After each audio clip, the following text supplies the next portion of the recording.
Welcome to the Leadership Purpose with Dr. Robin podcast. I'm your host, Robin L. Owens, PhD, and this is where we dive in each week to give advice, tools, and tips for high-achieving women who have written books that make a difference for people while at work. I am a professor, and when I'm not doing that, I am speaking, writing, coaching, and teaching high-achieving women who have written books how to make a bigger difference, have more impact, and more purpose with their books. Okay, let's dive in. Before we get started with the episode, I want to ask you a question. Is your book ready to be turned into a successful online course? That's a question so many people have asked me. And so I decided to create a free resource to answer that very question. I took the time-tested process that I use for turning books into successful online courses, and I created a checklist that you can review and check off so you know the ways in which your book can be turned into a successful online course. So just head on over to createmasterfulcourses.com, createmasterfulcourses.com, and get your free checklist there. All right, now let's get to the episode. Hi, everyone. Welcome back to another episode of the Leadership Purpose with Dr. Robin podcast. I'm so glad you're here and you take time to listen into the podcast. I say this all the time and I mean it all the time. I really do appreciate you for listening into the podcast. And because you've done that, you helped us be ranked in the top 5% of all podcasts globally, according to the podcast search engine listening notes. So thank you for doing that. Really appreciate you. And if you really are enjoying it, I wish you would just go right on over, subscribe, rate, and review. Would really appreciate that. All right. Now, today, I'm talking with Michelle Tillis Lederman. Now, let me tell you a little bit about Michelle. She's an expert on workplace communications and relationships. She's the author of 4 books, including the internationally known The 11 Laws of Likability, and her latest, The Connector's Advantage. Michelle is a connection creator and CEO of Executive Essentials, which provides customized communications and leadership programs for Fortune 500 nonprofits, university, and government clients. Named by Forbes as one of the top 25 networking experts and one of the top 30 communication professionals in the world by Global Gurus. A former finance executive and NYU professor, Michelle is a regular in the media, appearing on NBC, CBS, Fox, NPR, The Wall Street Journal, New York Times, CNBC, and so many more.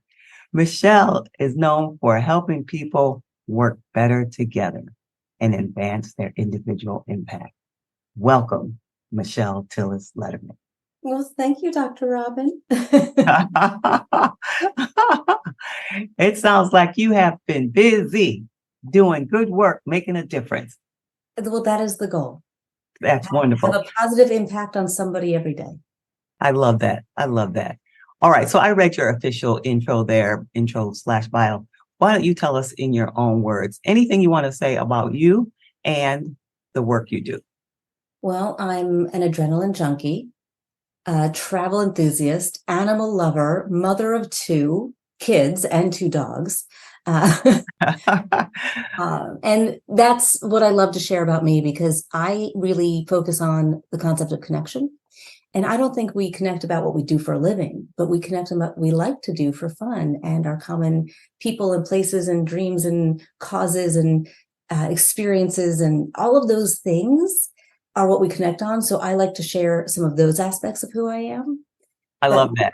Yeah, my work is all about connection, and that takes so many different forms, because we connect to our team, right? If we're leaders, we need to connect to our team. We need to create a connected culture within an organization. We need to connect to ourselves, our personal brand. We need to connect to our message. We need to connect to our network. And so I teach all of those, but I always love to say, communicate to connect. Communicate to connect. I love that. I love that. Now, tell us, how did you get into the work of being a connector? that's the shorthand I'm using for all this amazing work that you're doing. But how did you come to doing this? I mean, it's very unique and very necessary work. I think I came by it naturally because I always say my first book, the likability book, I never thought I was that likable. And I actually always kind of had this polarizing reaction. People loved me or they really, really didn't. And I didn't know what it was I was putting out there to cause such a different reaction in people. And so that's where it all started, was trying to understand and shifting kind of the way in which I interacted and the way in which I thought. And, I grew up not with the best childhood and probably had a big chip on my shoulder, and I was real defensive and I was ready for the fight. And I was like, and it took a lot of time to shift my way of thinking about people from, protective and defensive to assuming positive intent and being open and accepting and embracing some of the mindsets of a connector that I talk about in the book. So I talk about 7 mindsets of a connector, and really it was my evolution to understanding how connection forms and how to, well, you can't make anybody like you, but what you can do is enable people to see what is likable about you.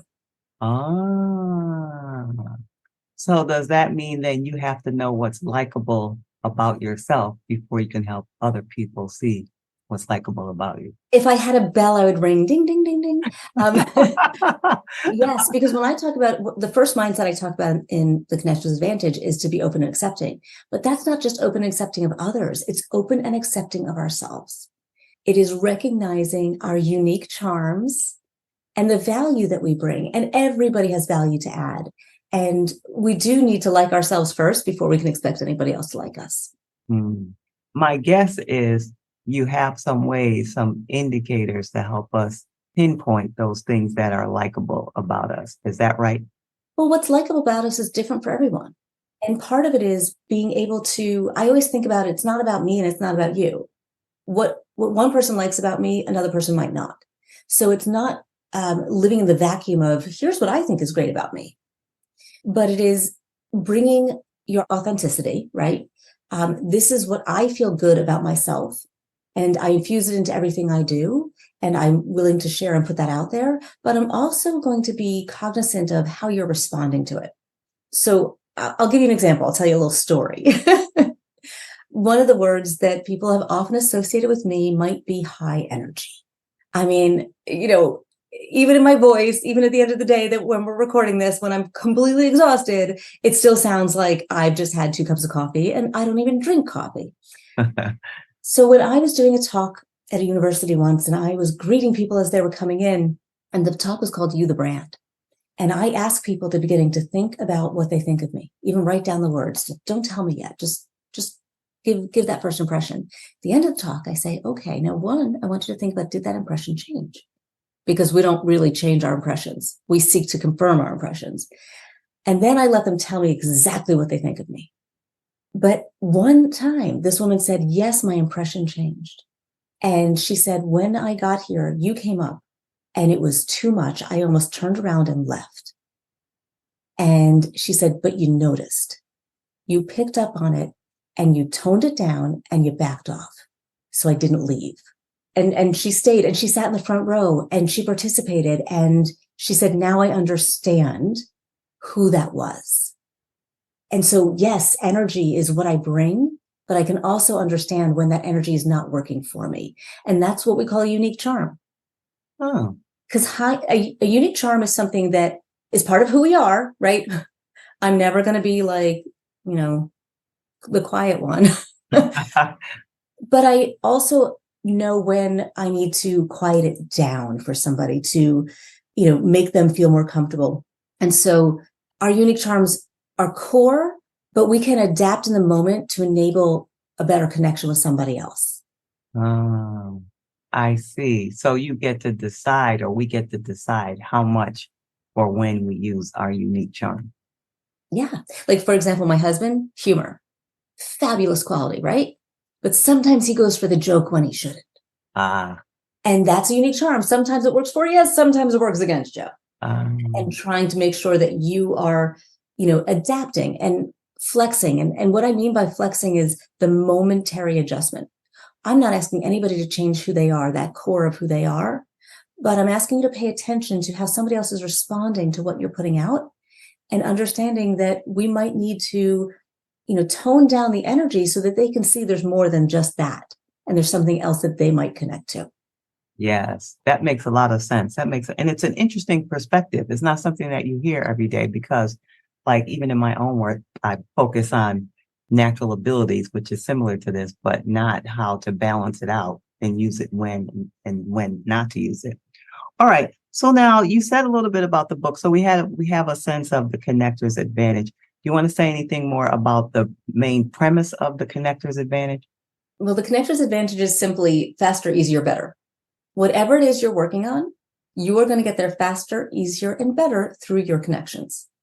Oh, That's the basic premise of the book. And so the book is in 3 parts. The beginning is proof of concept, right? So let me prove to you through statistics why what I'm saying is accurate, right? 70% more likely to get a promotion when you have a mentor.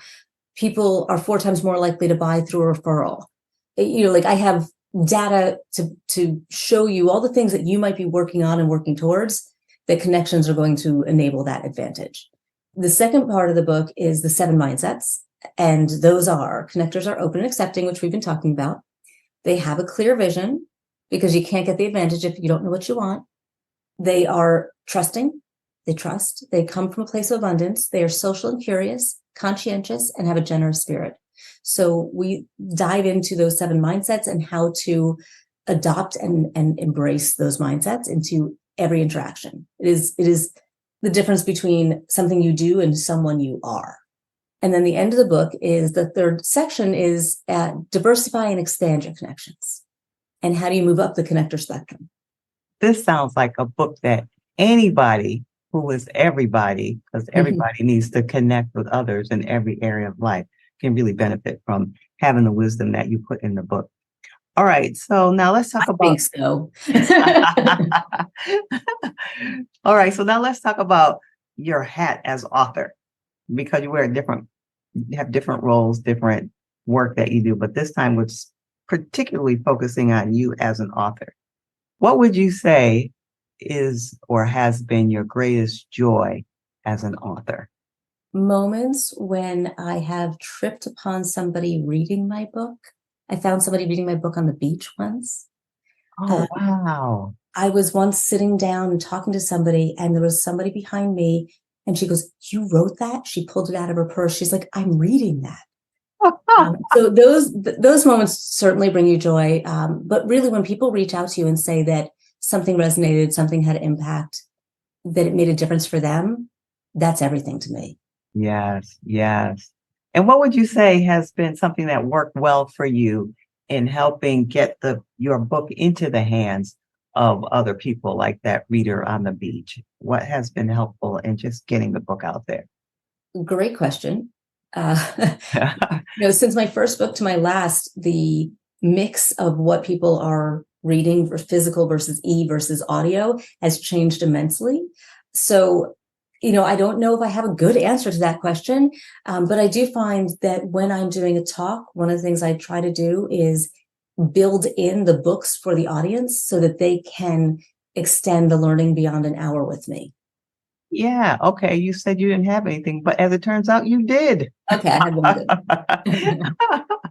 All right. So now on the other side of that, for the authors who are listening, what would you say is one of the challenges of getting a book out? Because you have now 4 books at least. What has been a challenge in getting the book out into the hands and hearts of readers? There is such competition out there. I mean, there is a new book coming out every day. Now that when my first book came out, there was very limited self-publishing, very limited hybrid publishing. It didn't even exist back then. And so I was traditional with my first book, and this one went international. It's in 13 languages. It's, it had that reach because you didn't have the same kind of competition. So I think that there are such an abundance of content flooding, that fighting for eyeballs, that it's really challenging to rise. Yes, yes. That makes sense. That makes sense. And your tip about including your book in the talk, I'm sure it helps with that and will help others as they think about getting their books out into the world. Okay, so now, how would you say, you touched on this a little bit, but how would you say the book, this most recent book, is a reflection of who you are? Oh, it is exactly a reflection of who I am. This is, both likability and the connections advantage are what I believe, how I act. And nobody's perfect, but this is the philosophies that I want to enter the world with and interact with people and prioritize relationships. And that's what being a connector is prioritizing relationships and the relationship in every interaction. I love that. I just wanted to take that in, prioritizing the relationship in every interaction. I love that. All right. So now this podcast is for what I call high achieving women. Now, let me give you my definition of a high achieving woman. She's a woman who is ambitious, professional, goal oriented, most likely a business owner, not necessarily, but most likely in this case, as in terms of listeners. She is the responsible one in her work business life. She's the responsible one in her home personal life. People come to her to ask questions in both of those arenas, no matter what it's about. She's the go-to. And she can do a couple of things well. And on top of all that, she wrote at least one book. I resemble this description. I see you nodding. So that's the listener, and that's who the podcast is for. Because I thought, and if we're the ones that are always supporting others, who supports us? So the podcast is for us, you, guests, to talk to each other and give some support. So this way we all rise together. All right. So now, given that description in mind, from either any era of your life, your personal experience or your professional experience in any area, what's some word of advice or some tip you would give to the woman I just described? Always ask. This is something I teach my kids. I teach everyone. If you don't ask, the answer is no. If you ask, you immediately increase your odds. Now, one of the things I talk about in the book, in the chapter on having a clear vision, is knowing how to ask without putting the relationship at risk. Because part of the reason we struggle to ask is all of that, mind messages that are going on in the fear of how somebody's going to respond to our ask. And so it's very important to understand how to make an ask. So always ask and make it, use one of the methodologies, the opt-out, the convenient, the make it easy, the non-ask. I have all these different types of asks so that, it doesn't make, if somebody says no, it doesn't make them want to avoid you and, put that relationship at risk, but always ask. And I'll give you one, that's the business tip. Actually, it's a life tip, but I'll give you one other thing on the personal side. Do not be deluded to believe that there is such a thing as work-life balance. It doesn't exist. It shouldn't exist. Our work and our life are not two different things. Work-life fit or work-life integration are better concepts so that you can be thinking about all the things that are part of your life, work being one of them. And based on the woman you described, work is important to her. And it is part of her being, her identity, her purpose, her mission, and there's pride in that. So we're not trying to separate it out, but we need to understand all the other things that are on our list and prioritize them at any given moment. So you decide what fits and what fits when. Yes. I resonate with that. Integration, work-life integration. All right. So now, the podcast is called Leadership Purpose. Do you think it's important for you or people in general to have a sense of purpose in their work? And if so, why? But if not, why not? I do. I believe that, actually, it's not even my belief. It's a fact. Motivation is an intrinsic emotion. Nobody can motivate us but ourselves.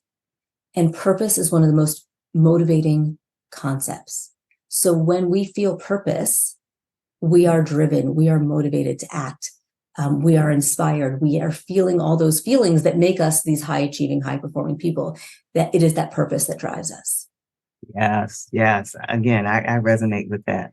All right, Michelle, I know you had such a long day and you've been generous with your time. Let me just ask before we tell people how they can be in touch with you.